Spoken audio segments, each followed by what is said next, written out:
Hello, my name is Sandra Hurd, and I'm presenting on social media and antisocial behavior. So, what are some of the primary social influences that impacts antisocial behavior?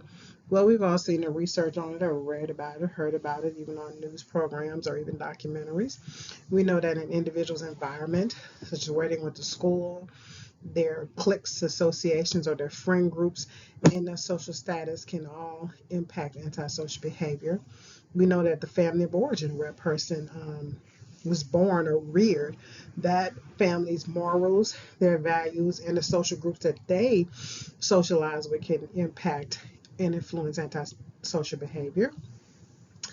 A person's personality. Have they always gotten angry easily, don't know how to resolve problems, or their way to resolve problems is to argue and to fight?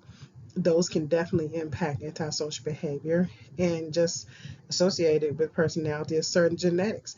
People are predisposed or can be predisposed to have issues that can lead to antisocial behavior, such as aggression, anger issues. If the parents are have been deemed, as aggressive or angry, and they have a children, those children are definitely genetically predisposed to have those same conditions. And this, of course, can influence or impact antisocial behavior.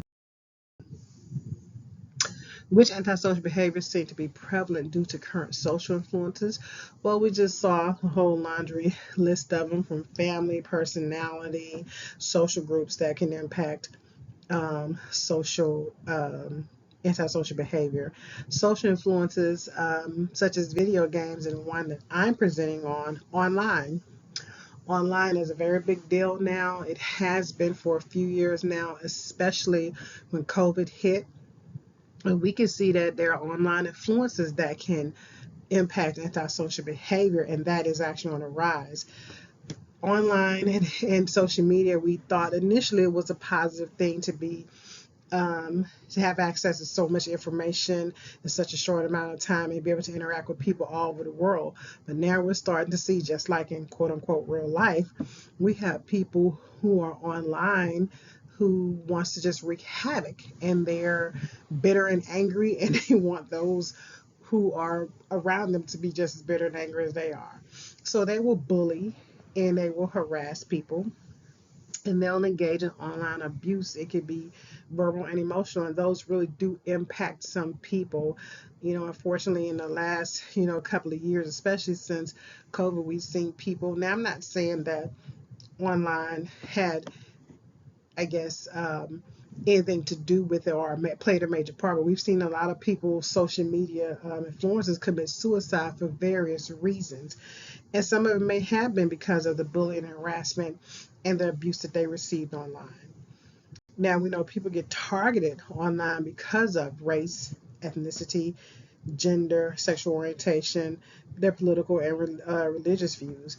These are reasons why people get harassed online.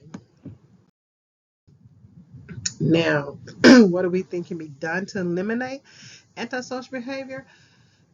I don't think antisocial behavior can be eliminated, definitely reduced. Just like in real life, people who engage in antisocial behavior are not going to be the ones to raise their hand and say, hey, I need help. I need treatment for these issues I have going on. They're not going to admit it. Just like in real life, online, people are going to continually justify, and give reason to why they behave the way they behave. And they're going to probably use the Fifth Amendment to say, hey, I have this, right to speak and say what I want to, just like anybody else. I have a right to express my viewpoints. So they're not going to say they have any issues. So they're definitely not going to go receive treatment for it. But in real life, as opposed to being online, we have seen things that have worked with antisocial behavior. That is talk therapy, which is, I think, closely related to behavioral therapy, where you could actually put yourself in someone else's shoes and maybe see how they feel, and to understand how the things that you say or you do, how it negatively can impact somebody. Those are treatments that have worked, and also treating anything else that may help to influence antisocial behavior, such as ADHD, especially again in our young adults, depression, and PTSD. These can all help to drive antisocial behavior. So if these are treated, maybe the antisocial behavior component can lessen. All right, the article that I chose to troll and not to troll. This study looked at factors associated with young adults. And when we're saying adult, when I say adult, young adults, I'm sorry, I'm talking about college age students being perpetrators of antisocial behavior when using social media.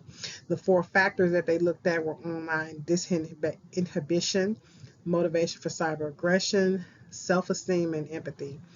They did an online survey of 359 university students, and this took place in Canada, and they created a model to test the associations between the four factors. What they did find that there was associations between cyber aggression, namely recreation and reward, and being a perpetrator. So people who were perpetrator, um, a lot of them did have some aggression. They also some quote unquote real life aggression, which also turned into cyber aggression once you put a keyboard or place a cell phone in their hands. And it said that young adults engage in online antisocial behavior because it was fun to them and for social approval. Just like anybody would put up a picture or a quote or something that they find interesting to inspire them. They want the likes and the people to, give them quote unquote online high fives. Well, people who engage in antisocial behavior, they seek the same thing, especially those little internet trolls I talked about who look to just, destroy everything on there and take topics way off topic just so that they can, you know, um, see what kind of havoc they can wreak while on the internet.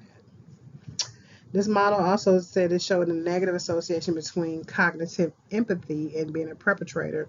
And that just means perpetrators who engage in online antisocial behavior because they don't understand how their target feels. Now, what did I find surprising? What did I learn about this article? Not surprised that adults, they behave better than young children. Online, internet, social media etiquette. I've seen it.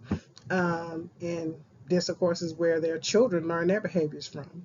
So if the adults are doing it and the children see it, and the children are probably going to imitate the adults in their life.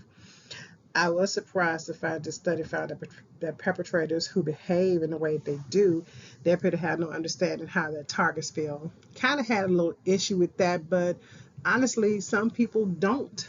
Just like in quote unquote real life, they don't understand the behaviors and things they do, how it impacts um, people and how it makes them feel. They have no knowledge of that until they're in those same shoes. So that kind of surprised me, but didn't surprise me. But I would love to see a study like this done here amongst the young adults, college students here in the United States, because again, this study was done in Canada. And I would like to see what the results would be.